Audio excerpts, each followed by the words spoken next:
Hello again and welcome back to another video. You most probably know where this place is, so let's skip the introduction. So can we skip to the good part? The first place we visited is the Andalusian Center for Contemporary Art, otherwise known as Centro Andaluz de Arte Contemporaneo. As you walk up to the museum entrance, you might wonder if you're at the right place.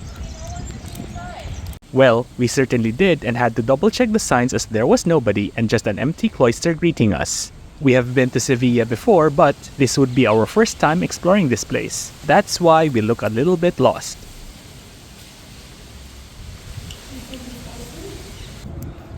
There's the other entrance. Since 1997, the museum has been housed in a former Carthusian monastery turned ceramic factory, the Monasterio de Santa María de las Cuevas, commonly known as the Monasterio de la Cartuja.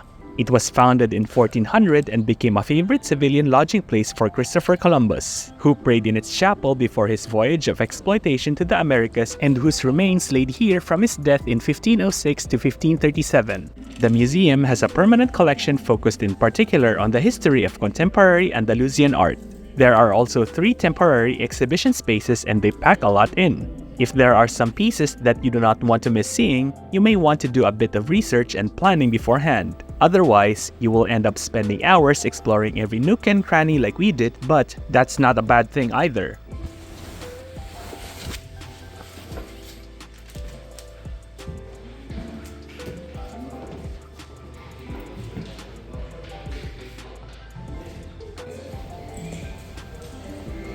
You can feel it. See here?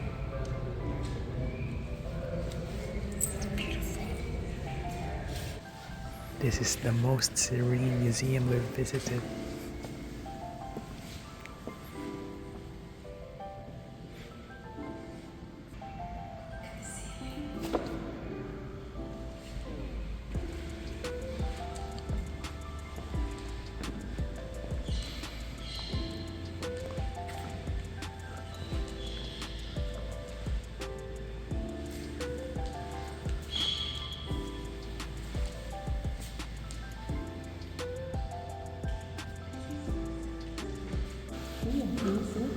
This one is better.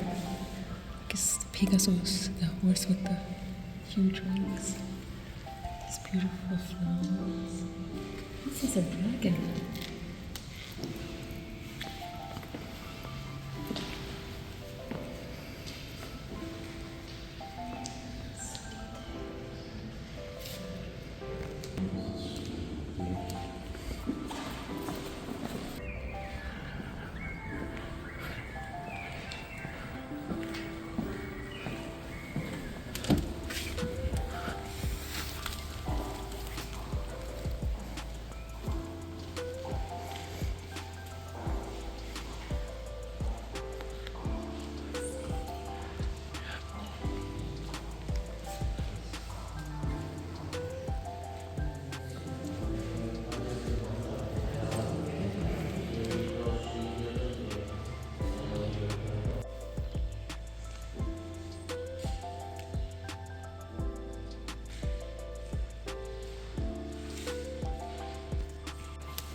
In the early 19th century, the monastery was sacked and used as a barracks because of the Napoleonic invasion. Once it ended in 1812, it was abandoned. The complex was bought thereafter in 1840 by Charles Pickman, an Englishman from Liverpool who turned it into a porcelain factory, hence the bottle-shaped kilns that you can see in the large cloister. It was declared a national monument in 1964 and was bought by the regional government of Andalusia. Much longer, but they're kicking us off. Yeah.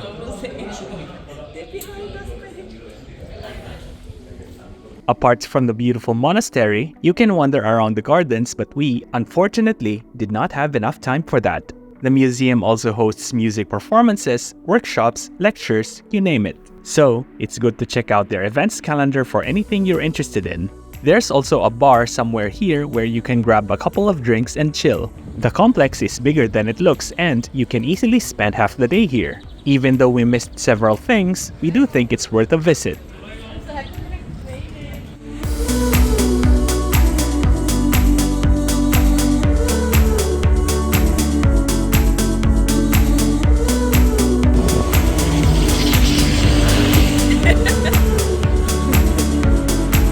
Then, we went to check out a supermarket that's just a few bus stops away from our rented apartment. Let's do groceries. A little later. In front of it is the Centro Comercial Plaza de Armas, which is the old Estación de Córdoba train station that has been converted into this stylish shopping center with boutiques, bars, fast food joints, and a movie theater complex. As it always, when you have a really nice place, this chain must rent a spot.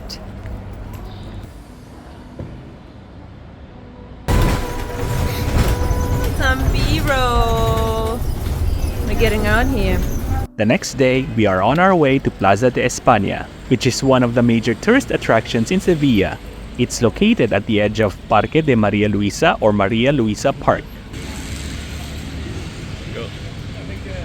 Built in 1928 for the Ibero-American Exposition of 1929, it is a landmark example of regionalism architecture, mixing elements of Baroque Revival, Renaissance Revival, and Moorish Revival styles of Spanish architecture.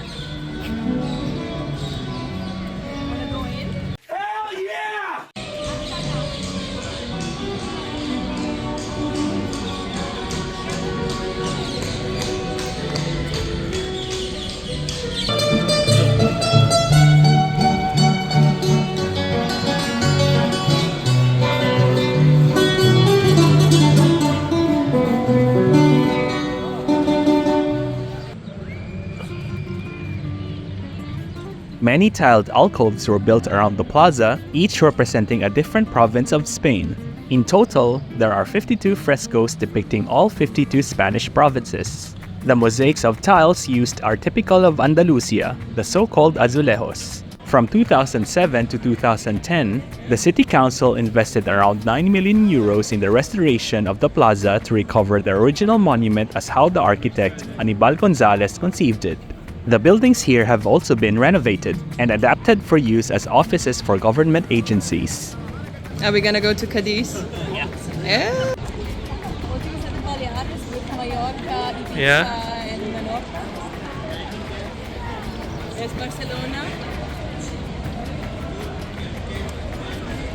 At the center is the Vicente Traver Fountain, named after the engineer who designed the water system for the Ibero-American Exposition.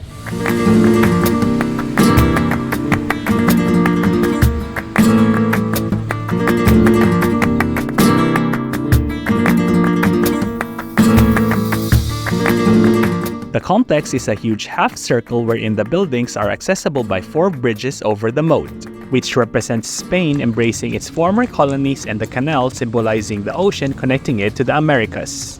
The bridges crossing the canal are reminiscent of Venice's iconic waterways, adding a romantic and picturesque charm to the plaza. The plaza's architecture is also adorned with intricate carvings, including representations of Spanish royalty, coats of arms, and other symbolic motifs.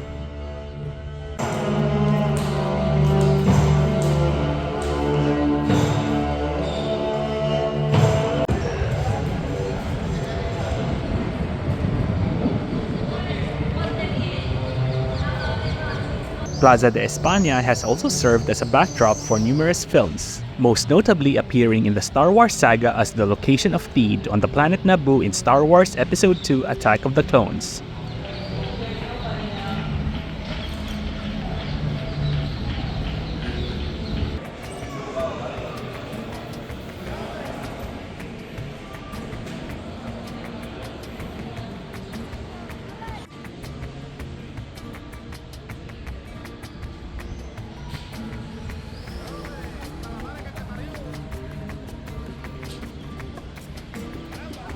After the plaza, we're on our way to check out the other parts of Parque de María Luisa.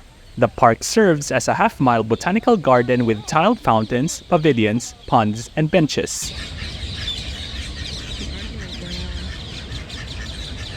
It's like the drama in Spanish telenovelas. One notable fountain here is the Fountain of Lions, decorated with tiles from the workshop of Manuel Ramos Rejano. The lions were installed in 1928, but those were replaced by copies in 1957 as they were badly damaged by vandals. The park is simply gorgeous. It's very clean and there are plenty of beautiful spots to sit and relax. Another place of interest here is Plaza de America. It is flanked by two museums, the Archeological Museum of Seville, which has been closed for some time. Yeah, they have a really good exhibition, but I don't know why they are putting up their renovation. And the more interesting Museum of Popular Arts and Traditions, which now occupies the Mudejar Pavilion. Oh wow, it's like Morocco.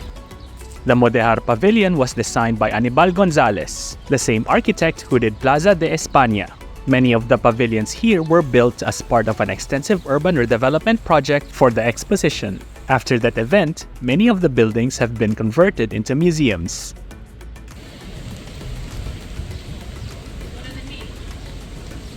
This one?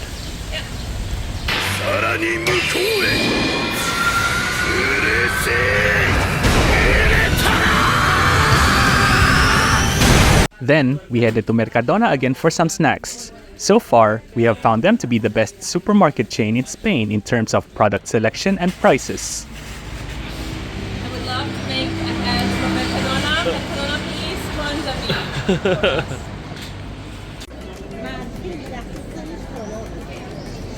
me. Look at this building. We didn't have any plans after exploring the park, so we decided to go for a long walk through the city. But why not take the bus to save time? Because we also wanted to see the old buildings and streets that are not labeled as one of the top 10 places to visit here. Sevilla contains an interesting mix of Moorish, Gothic, and Baroque architecture, as the city exchanged hands several times. Beginning with the Romans, then the Visigoths, the Moors, and finally, the Spanish kingdoms, each of them leaving a mark on Sevilla's impressive buildings.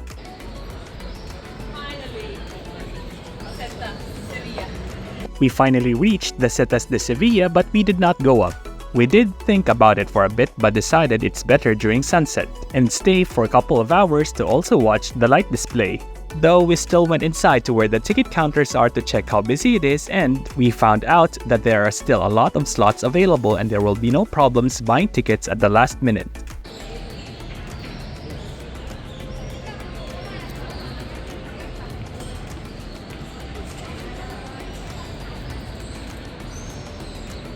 Not spending too much time here, we are heading down towards La Giralda and Catedral de Sevilla.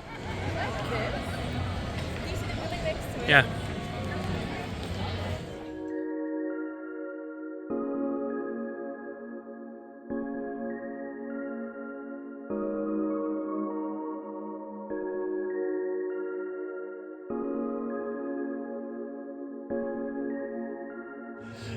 Nice that they survived the pandemic.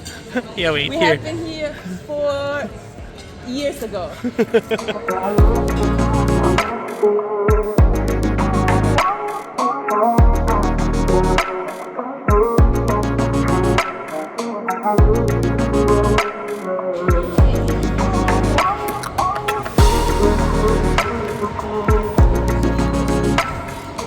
La Giralda is the repurposed minaret of a former mosque and the city's most notable landmark. Not so bad. Yeah. Carlos, amigo. It has been converted into a bell tower for the Catedral de Sevilla after the Reconquista, a movement wherein the remnants of the Visigoths in the north tried to push southward to regain control of the Iberian Peninsula. The most powerful of these groups was the Kingdom of Castile, and after a long siege of over 15 months, the city surrendered in 1248. Thereafter, Sevilla's greatest mosque was torn down to make way for the Catedral de Sevilla. Registered in 1987 by UNESCO as a World Heritage Site, along with the adjoining Alcazar Palace complex and the General Archive of the Indies, it is one of the largest churches in the world, as well as the largest Gothic church. The original designers of the cathedral said they wanted to build a church so beautiful and so grand that those who see it will take us for mad. This is Plaza del Triunfo. Behind us is the cathedral.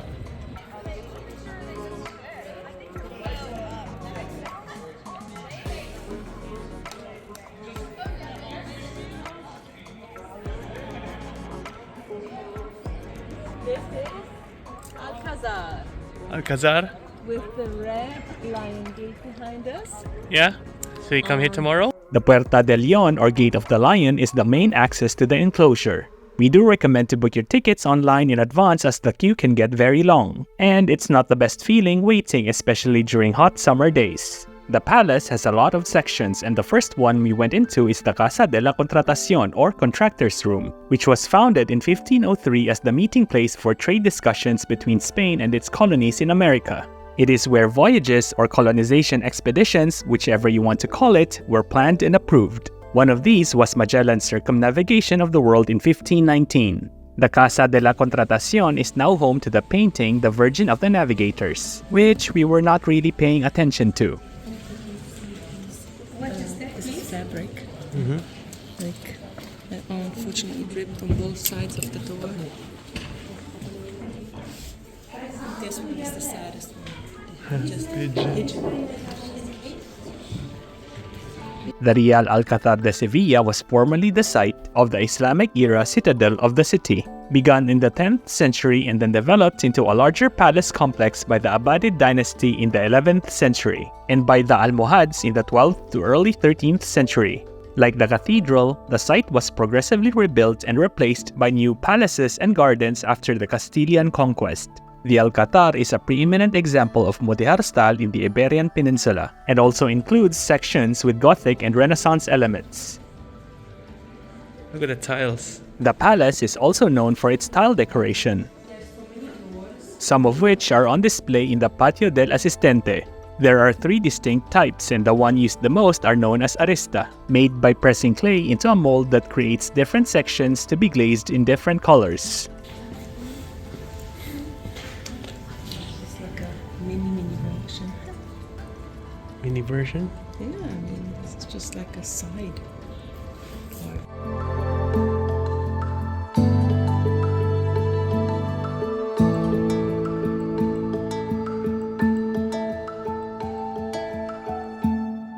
After passing by a couple of courtyards, the next space we're entering is something that you should not miss: the Hall of the Ambassadors, or Salón de los Embajadores, which dates from the 14th century when Pedro I of Castile made it a centerpiece of his new royal palace. The hall has a square shape and is covered by a dome, analogical to the Cuba-type structures of Islamic architecture, in which the square represents the earth and the dome would be the universe. The current dome was rebuilt in 1427 to replace the original one.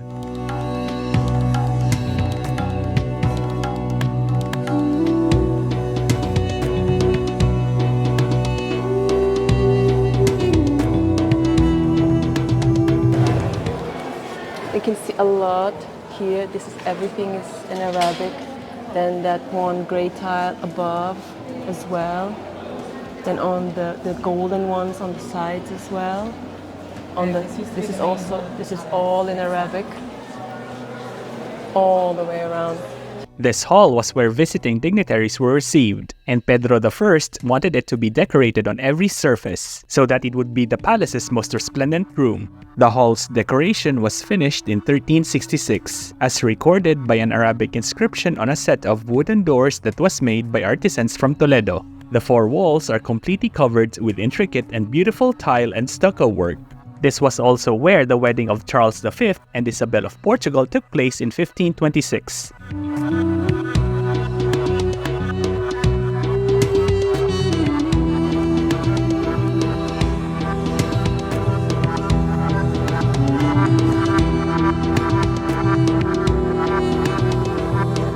Adjacent to the hall is the Patio de las Muñecas, or Courtyard of the Dolls, which is a private area for the use of the king and his family. It's a small square courtyard with columns bearing inscriptions from the Quran. Another thing that stands out here is the ceiling, which is neo-Renaissance, adding a beautiful contrast to the Islamic design.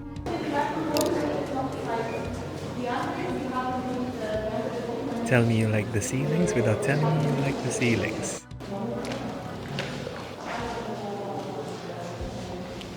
I've never seen so much detail in one place. Why didn't we bring my camera?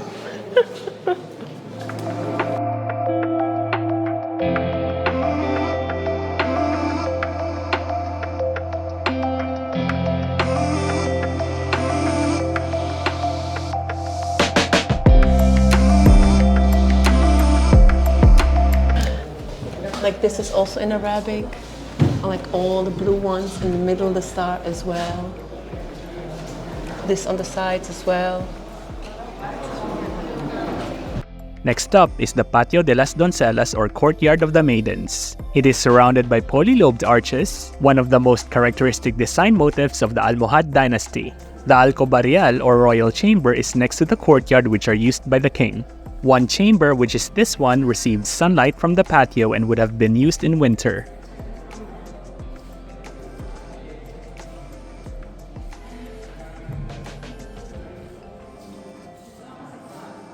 The other one has a higher barrel vault ceiling designed for summer. It doesn't have direct light and is cooler.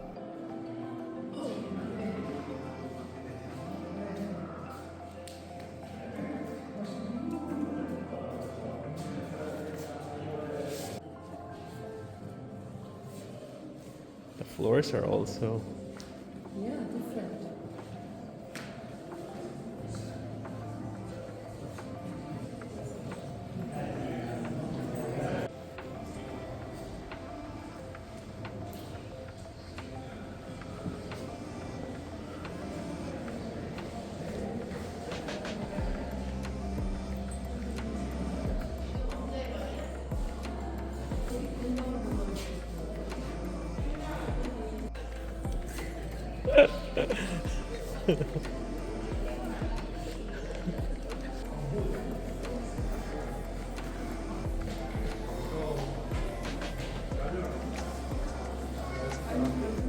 After spending some more time admiring the architecture and design details, we went to the Sala de la Justicia or Hall of Justice. It's the first Mudejar construction at the Alcazar built by Alfonso XI in the mid-14th century, which was later used as a courtroom by his son Pedro I.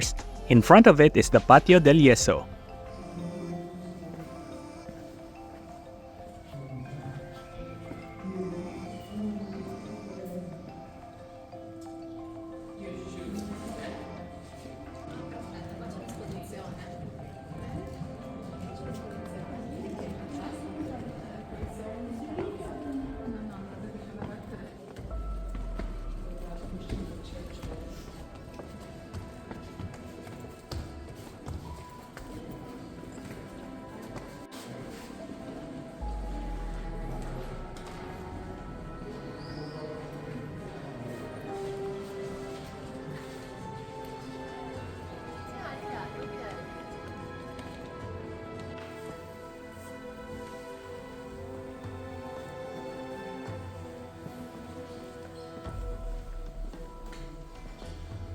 There's also a tile museum at the second floor of Casa de la Contratación. We spent a few minutes here to, of course, look at more tiles. Then we headed towards the Gothic Palace. It consists of the tapestry room, garden room, party room, and chapel. Alfonso X built these rooms in the late 13th century over the remains of the old Almohad Palace. We just brushed through this area because, at this point, we only have an hour or so remaining before they close and we still want to explore the gardens.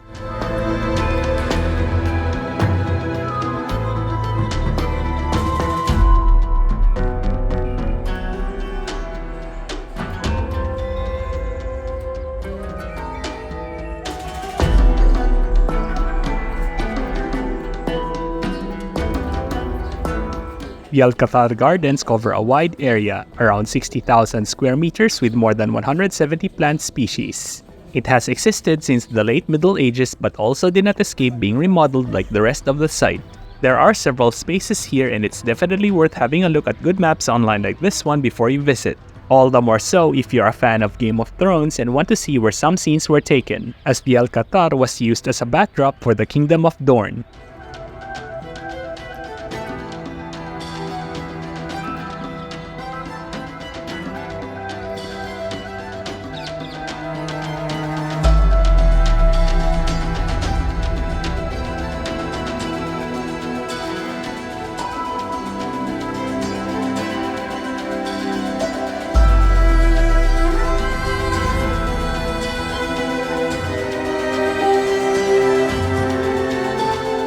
Spending half the day here is definitely not enough and we have missed several things, and those will go in our to-see list for next time.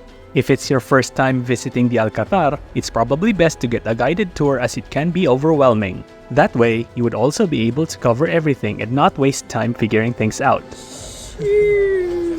Outside, we were just in time to see the celebration of Sevilla Football Club winning the Europa League over Roma. There were a ton of people and some roads were closed, which made it a bit challenging for us to make our way to the Setas. Yeah, no, the tram is operating, the bus probably either. Don't they drive them with the bus or something?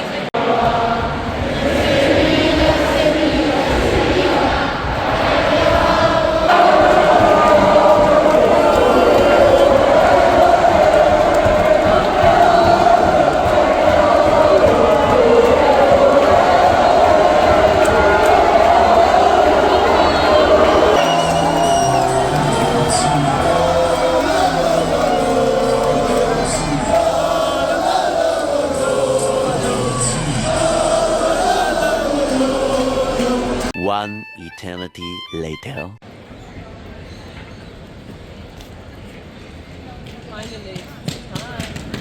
The Setas de Sevilla is a large, predominantly wood structure located at La Encarnacion Square. Initially plagued with technical problems as well as budget and schedule overruns, the parasols were constructed with 3,500 cubic meters of micro-laminated finished pine and marketed as the world's largest wooden structure. Since its opening, it has become Sevilla's third most visited urban landmark.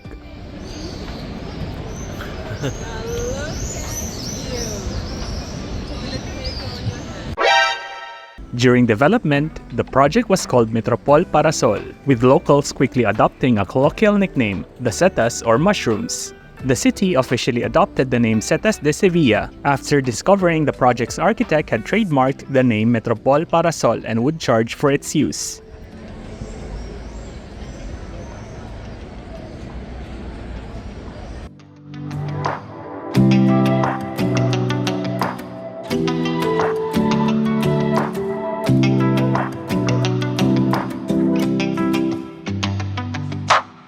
The structure has 6 parasols, inspired by the vaults of the Catedral de Sevilla and the ficus trees in the nearby Plaza de Cristo de Burgos. It has 4 levels. The underground level, or level 0, has the Antiquarium, where Roman and Moorish remains discovered on site are displayed in a museum.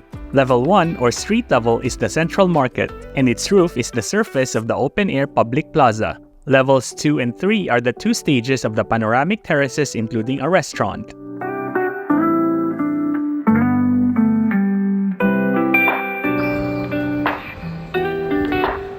Yeah, go, go. Oh. I roll over.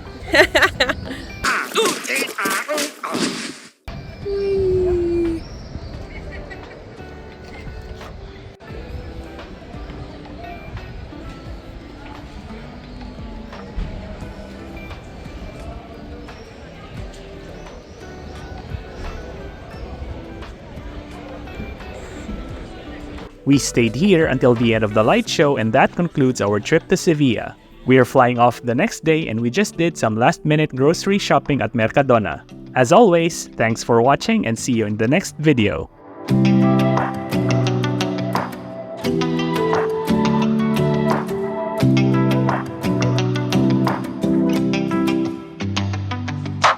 Yeah? The lava cake, and then you just put it in the oven. It's like you could take this and then have it in the end.